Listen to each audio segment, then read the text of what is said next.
My mother started dating someone younger than me to stick it to my dad after he divorced her for cheating on her, when he did it because she was mentally abusive, and now my sister is mad I cut contact and don't want to see our mom get lovey-dovey with a college freshman. I need to talk about this, but how to start this, other than to say, my dad is not an angel either, but when it comes to his kids he at least made an attempt to be there for us. My mother has a mental health diagnosis that she uses as an excuse for her behavior, but refused to seek any form of treatment.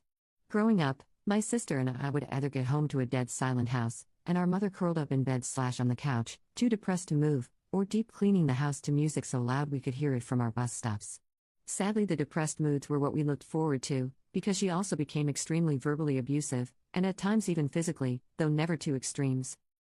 She would constantly accuse my father of cheating, refuse to even sleep in the same room as him, no idea if he was, wouldn't super surprise me, but also, Ike. And the one time he tried to send her to inpatient treatment, when she got out after 72 hours, she told him that if he ever did that again she would divorce him and a bunch of other threatening stuff.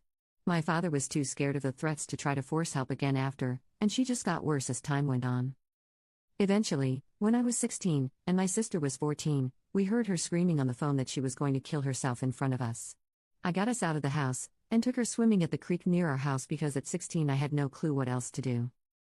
That day when we finally got back, my dad sat us down and told us that he and our mother were going to get a divorce. He didn't expect for us to be relieved by the news until my sister broke down and told him that we had heard what she said on the phone. There was a lot of crying and a lot of court dates, protective orders and such, and a bunch of other stuff that ended up with us not having to see our mother unless we wanted to.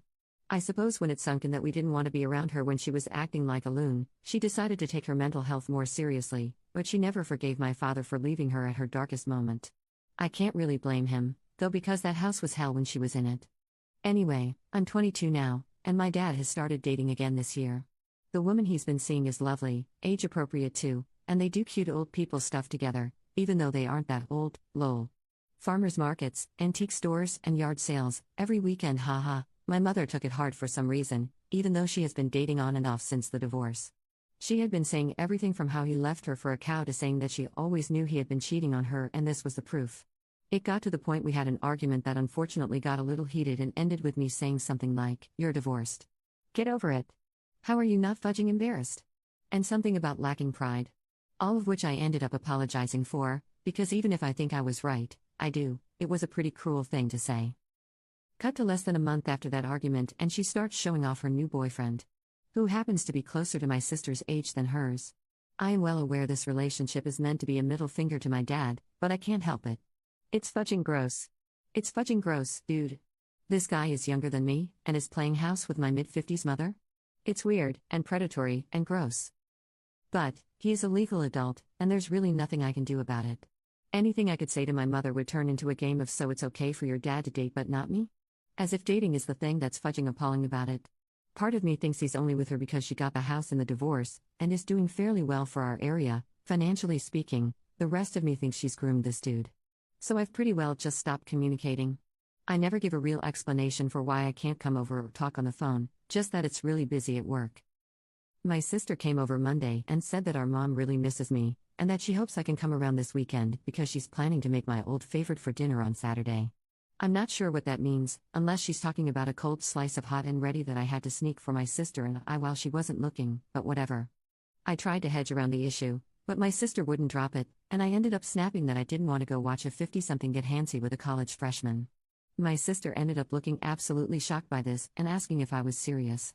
When I shrugged and nodded, she started cursing me 7 ways to Sunday and asking why I had such a problem with mom being happy finally, and I said that I would just prefer if she was happy with someone actually old enough for her, and I wasn't going to pretend to be cool with it, so I figured she'd probably not want me around.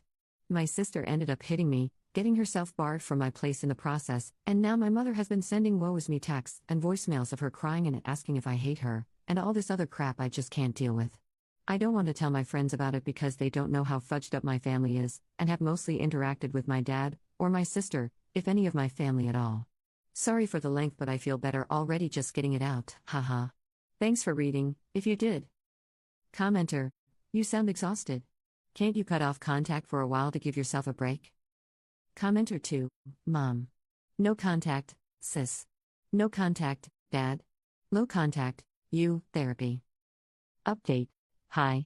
Just remember this account because I was talking to my sister recently, and the big fight came up, and I remembered that a couple of people asked for an update if there was one, so I decided to give one.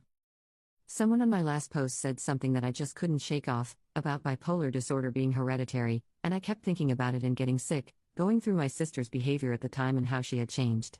Without getting too into her business, my mother wasn't the only issue, the hitting wasn't the only issue, but at the time I just thought she was going through I'm an adult, I can do whatever I want type of phase, which I admit, I went through. It wasn't until someone pointed it out that it kind of lined up in my head. I ended up talking my sister into seeing someone, just to get tested. I agreed to do it as well, because she had a whole "I'm not crazy, you're crazy" freak out on me. I looked into it, because another comment had mentioned pay scaling and found an option in our price range at the time, though now I have insurance through my new job, so soon neither of us will have to worry about that as much. I triple-checked I could put her on my insurance. I got lucky since she's still in college. Anyway, after talking to our respective therapists/psychologists, it seems that she has bipolar 1, like our mother, whereas I have PTSD, surrounding my mother and her care. She jokes that I got off lucky because she has to take big ol' horse pills and I get a free pass to smoke weed. My mom stopped seeing the little boy only a few weeks after the post. I knew it was a phase. From what my sister says, she's been dating another man now, but hasn't changed the way she acts. I think my sister is close to cutting off contact with her, too, which, despite how cruel it sounds, I'm hopeful for. For me, cutting contact came after my therapist said that what I saw as normal arguments between us was me becoming triggered. Feels weird to use that word. I've never been the kind of jerk to hate trigger warnings, but to think they apply to me is weird, because she was always reminding me of the worst times of my life.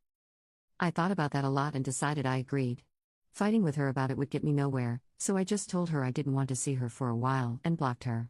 She didn't take it that good, but she calmed down after the first couple weeks. On a much happier note, my dad is getting married to his girlfriend, which I am so excited for. She's such a lovely lady, and they share so many passions. Their antique glass collection belongs in a museum, and I've never seen two people more happy. Commenter: I'm honestly glad to hear a happy update from you, Op. Sounds like everyone you care about in your life is moving forward, as well as you. And I'm wishing you guys the best. Keep taking care of yourself.